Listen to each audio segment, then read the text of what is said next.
Hello guys, मैं हूँ cat बाबा और आज आपका टॉपिक है टाइम, स्पीड एंड डिस्टेंस। ठीक है, ये इसमें एक मैं क्वेश्चन कराने वाला हूँ जिसका कुछ डिफरेंट मेथड है। सबको इसमें प्रॉब्लम होती है, तो उसी के लिए मैं लेके आया हूँ time, speed, distance by GPS method. अब लोग नॉर्मल क्वेश्चन तो निकाल लेते हैं, लेकिन हार्ड टाइप के question like when they meet for the second time, when they meet for the third, for the fourth, for the fifth time and so on, तो इसका निकालने का एक नॉर्मल इजी सा मेथड है। लोगों को बहुत परेशानी होती है इसमें, लेकिन मैं आपको एक इजी सा मेथड बताने वाला हूँ जिससे आप उनका टाइम, कितने टाइम के बाद मिलेंगे, कितनी डिस्टेंस वो कवर कर लेंगे, उसमें आप इजीली 2 मिनट के अंदर निकाल सकते हैं और आप उससे कैट के क्वेश्चन इजीली निकाल सकते हैं। आप ये वीडियो देखने से पहले प्लीज़ इसको लाइक करें, सब्सक्राइब करें और शेयर भी करें। तो अब मान लो आज का एक नॉर्मल सा अपना क्वेश्चन है कि ए और बी है। ए और बी साइमल्टेनियसली एक ही पाथ पे चल रहे हैं और आमने सामने 210 मीटर का इनका बीच का डिस्टेंस है। ये ए जा रहा है 2 मीटर पर सेकंड से और बी जा रहा है 5 मीटर पर सेकंड से। ठीक है, तो अब ये कितने टाइम के बाद थर्ड टाइम मीट करेंगे और वो कहाँ मीट करेंगे? अब फर्स्ट टाइम निकालना is too easy. First time निकालने का फॉर्मूला क्या है अपने लिए कि फर्स्ट टाइम अपने को निकालना है तो डायरेक्ट 210 डिवाइडेड बाय 2 + 5 अगर मैं कर दूं, क्योंकि वो अपोजिट डायरेक्शन में है, तो 210/7 which is equals to after 30 seconds. ठीक है, अब पहली बार वो मीट कर लिया 30 सेकेंड्स में। ठीक है, हाँ 30 सेकेंड्स में मीट कर लिया। अब थर्ड टाइम कब मीट करेंगे वो बड़ी एक चैलेंजिंग बात है। उसके लिए जीपीएस मेथड अपन यूज़ करते हैं। जीपीएस मेथड में कुछ नहीं है, सबसे पहले दो पैरेलल लाइंस बना लीजिए। ठीक है, अब पैरेलल लाइंस आपने बना ली, उसके बाद आपको क्या करना है, यहाँ पे आप उनके बीच की डिस्टेंस लिख दीजिए, जो कि मुझे पता है 210 है। अब यहाँ है मेरा ए, यहाँ है मेरा बी। ठीक है, तो अब क्या करना है अपने को, अब ए की स्पीड कितनी है?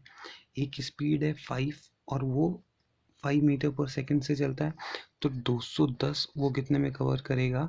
ए करेगा 210/2 मतलब 105 मीटर्स कवर करेगा वो। नहीं, मतलब 105 टाइम लगेगा उसको। ठीक है, तो मान लो यहाँ पे उसका आया 105। अब सेकंड फिर से वो 105 टाइम लेगा, तो वो यहाँ पे पहुँचेगा कुछ, फिर से वही टाइम लेगा, तो वो यहाँ कहीं तो पहुँचेगा। ठीक है, तो ये हो गया इसका। अब नॉर्मल आपको कोई कैलकुलेट नहीं करना है कितना करना है, बस ये नॉर्मल आपने कैलकुलेट किया, उसी से सर्कुलेट आगे करते जाएं। अब इसी तरह बी का है, तो बी का निकालेंगे तो 210/5 अगर मैं करता हूँ तो ये आएगा 42। अब मुझे पता है 105 ऑफकोर्स 42 से छोटा है, तो मैं यहाँ पे आया 42। ठीक है, नेक्स्ट आएगा मेरा 84, तो 84 यहाँ ही कहीं आएगा। ठीक है, और नेक्स्ट जो आएगा वो मेरा आएगा यहाँ पे, क्योंकि नेक्स्ट आएगा मेरा 126, जो कि 105 से ज़्यादा है, तो 126 यहाँ पे लिख दिया मैंने। ठीक है, तो अब ये हो गया उनका फर्स्ट टाइम का मीट, ये हो गया सेकंड टाइम का मीट, ये हो गया थर्ड टाइम का मीट। ठीक है, अब कितना इजी था देखो कि अपन थर्ड टाइम का मीट निकाल लिया, लेकिन इस पॉइंट का टाइम कैसे निकालेंगे? सबसे बड़ी बात तो ये है ना कि इसका टाइम कैसे निकालेंगे। अब टाइम निकालने के लिए नॉर्मल सा एक ज्योमेट्री का फंडा होता है। चलो आपको ज्योमेट्री का फंडा भी बता देता हूँ। कोई भी दो पैरेलल लाइंस होती है, ठीक है, और मान लो उनको दो इंटरसेक्ट करती है लाइंस। ठीक है, तो ये ट्रायंगल और ये ट्रायंगल आपस में सिमिलर होते हैं। तो इसी तरह ये देखिए, ये वाला ट्रायंगल और ये दोनों, ये वाला ट्रायंगल आपस में सिमिलर होंगे।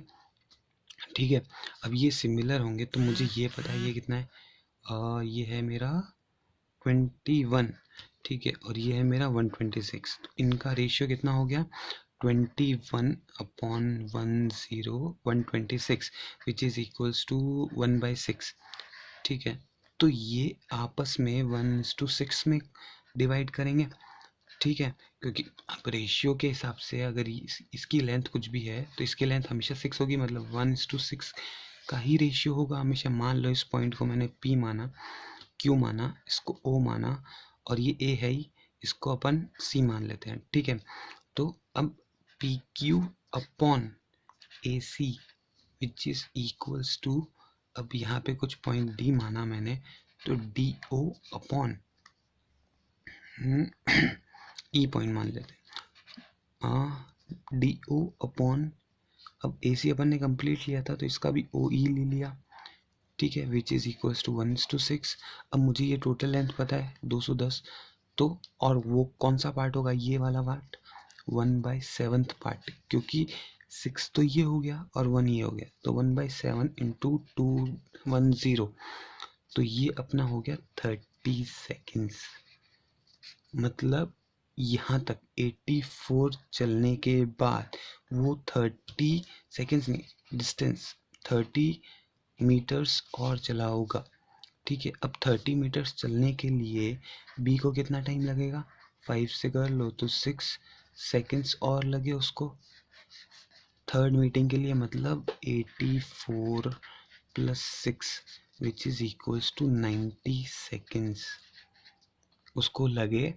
कहाँ पे, थर्ड टाइम। इसी तरह आप सेकंड टाइम का भी निकाल सकते हो, इसी तरह फर्स्ट टाइम तो नॉर्मल इजी होता ही है।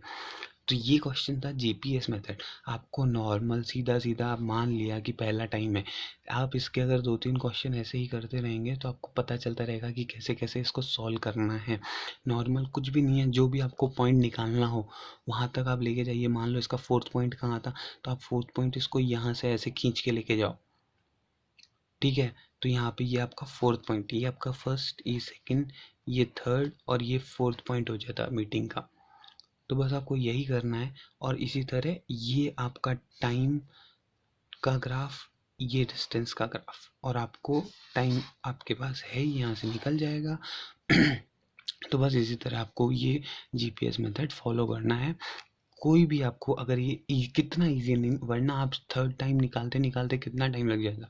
और कैट में सिर्फ टाइम की वैल्यू है, कौन कितना कम टाइम लगाता है, कौन कितना कम टाइम यूज़ करता है, उसी की वैल्यू है। तो वही यही है, ठीक है।